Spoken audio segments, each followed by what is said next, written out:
Bismillahirrahmanirrahim. Assalamualaikum warahmatullahi wabarakatuh. Yang terhormat kepada Bapak Didi Nasruddin selaku dosen pengampu mata kuliah kewirausahaan dan juga teman-teman sekalian yang menyaksikan video ini. Sebelumnya perkenalkan saya Kathleen Berdiana Salsabila dengan NIM 12020700035 dari Pendidikan Fisika kelas 6B. Nah, saya di sini akan memaparkan terkait dengan proposal bisnis yang telah saya buat dengan bisnis berupa kerupuk harap.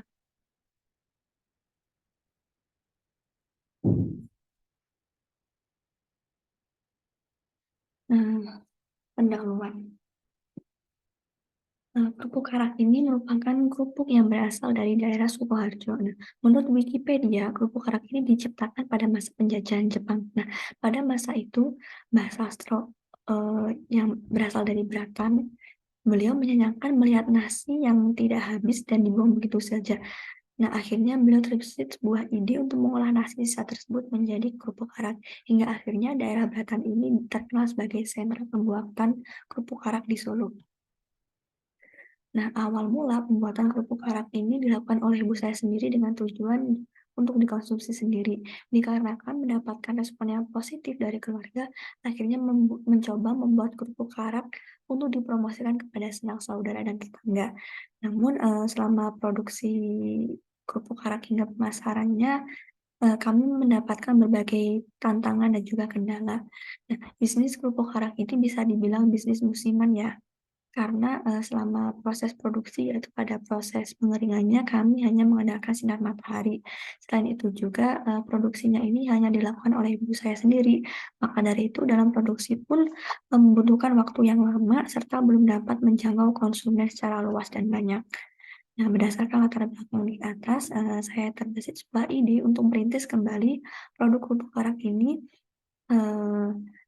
agar dapat berjalan dengan lancar, kemudian memiliki konsumen yang tetap, serta dapat terdistribusi secara luas. Selanjutnya yaitu terkait dengan pembuatan produk. Nah, bahan dasar pembuatan kerupuk karak sendiri yaitu nasi yang telah dikukus dan dicampur dengan bumbu-bumbu. Nah, bumbu-bumbu tersebut diantaranya bawang putih, garam, dan juga tepung kanji. Nah, ada pun langkah-langkahnya yang pertama yaitu kita cuci terlebih dahulu beras, kemudian haluskan bumbu tadi berupa bawang putih beserta garam. Nah, masukkan beras, bumbu, dan tepung kanji ke dalam panci, lalu diaduk secara rata. Masukkan air juga ke dalam panci sesuai dengan takaran. Nyalakan kompor, kemudian aduk merata beras. Aduk, pokoknya beras tersebut diaduk secara konsisten ya, hingga air mendidih, hingga beras terlihat hancur dan juga halus.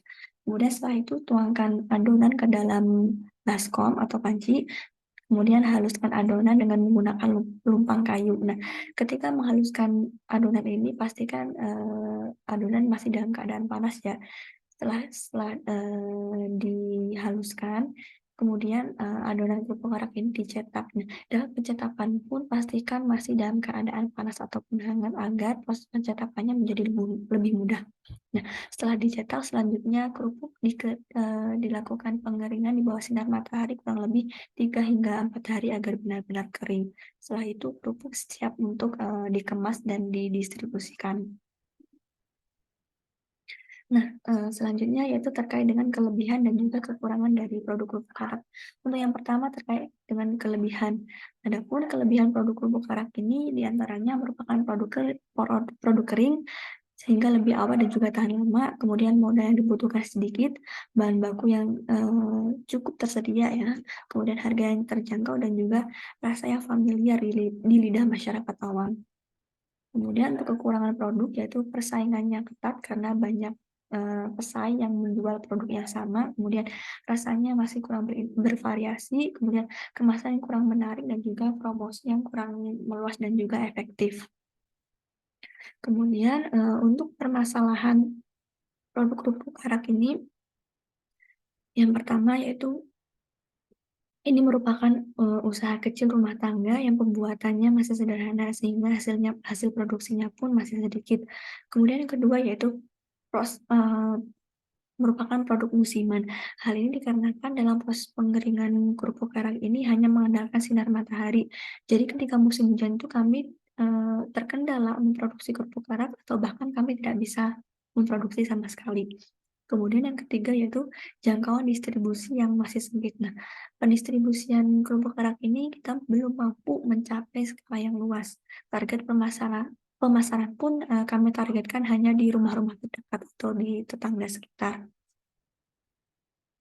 Kemudian untuk solusi dan juga inovasi untuk memperbaiki produk usaha kerupuk karak ini, yang pertama itu kita mencoba untuk berinovasi tentang varian rasa dari kerupuk karak. Yang kedua yaitu memperbaiki bentuk kemasan agar menjadi lebih menarik.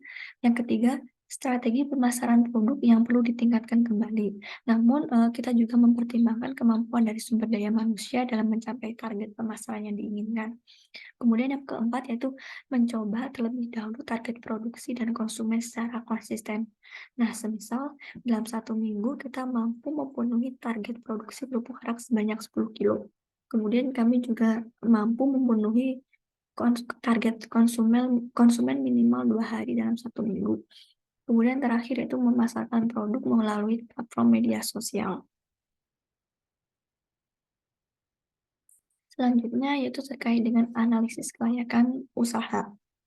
Nah, modal awal yang dibutuhkan untuk produksi kerupuk karak ini yaitu sejumlah Rp64.000 dengan sumber daya alamnya atau SDA-nya itu beras. Kemudian terkait dengan analisis SWOT. Yang pertama, strength atau kekuatan. Produk kerupuk karak ini memiliki beberapa kekuatan, di antaranya harga produk yang terjangkau, modal yang dikeluarkan sedikit, bahan dasar produk yang mudah untuk didapat, dan proses produksinya yang mudah. Kemudian terkait dengan weakness atau kelemahannya, produk kerupuk karak ini apabila dibiarkan di tempat terbuka akan cepat melembab atau lembek. Kemudian untuk opportunity atau peluangnya, produk kerupuk karak ini cukup ramah atau malah familiar ya di lidah masyarakat awam dan juga memiliki keunikan tersendiri atau ciri khas tersendiri. Kemudian terakhir yaitu terkait dengan threat atau ancaman, yaitu pesaing yang menjual produk yang sama, kemudian kami juga kekurangan modal. Selanjutnya rancangan investasi. Nah, modal awal yang dibutuhkan tadi yaitu sejumlah Rp64.000. Adapun rincian modal awal yang dibutuhkan antara lain, yang pertama itu beras sejumlah 2 kilogram dengan harga satuannya Rp13.000, jadi totalnya Rp26.000. Yang kedua itu bawang putih 4 kilo dengan harga Rp9.000, garam 1 bungkus dengan harga Rp4.000, kemudian tepung kanji 1 kilo dengan harga Rp10.000, dan yang terakhir yaitu plastik 1 pak dengan harga Rp15.000, yaitu totalnya Rp64.000.